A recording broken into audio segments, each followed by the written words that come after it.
சர்ப்ரைஸான விஷயம் ஒன்று வச்சுருக்கிறேன் நான் வந்து சாரோடைய அனுமதியோட.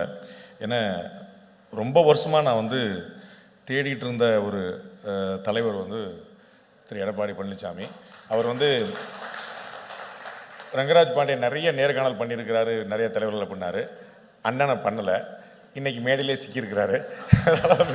அதனால் வந்து அண்ணன்ட்ட வந்து இந்த சந்தர்ப்பத்தை பயன்படுத்தி ஒரு 4-5 கேள்விகள் மட்டும் வச்சிடலாம் அப்படின்னு நான் பார்க்குறேன். மைக் உங்கள் முன்னாடி இருக்கிறேன், நீங்கள் அனுமதிச்சிங்கன்னா அப்படியே வந்து ஒரு நீங்கள் சட்டம் ஒழுங்கு பிரச்சனை பற்றி சொன்னீங்க. ஆனால் நம்முடைய உள்துறை செயலாளர் தீரஜ்குமார் அவர்கள், ஹோம் செக்ரட்டரி, ஐஏஎஸ் ஆஃபீஸர், அவர் வந்து 2021, 2026 2 புள்ளி விவரங்களை சொல்லி சட்டம் ஒழுங்கு சிறப்பாக இருக்குது, கொலைகள் குறைஞ்சிருக்கு, பாலியல் முயற்சி குறைஞ்சிருக்கு அப்படின்னு சில புள்ளி விவரங்களை சொல்கிறாரு. உங்களுடைய பதில்? அதாவது ஆட்சியாளர் சொல்லுவதை அதிகாரிகள் சொல்கிறாங்க, மக்கள் ஆட்சியாளர் தான் அந்த கேள்வி கேட்பாங்க. ஆனால் அந்த ஆட்சியாளர் தைரியமாக சொல்ல முடியல. அதுக்கு என்ன காரணம்?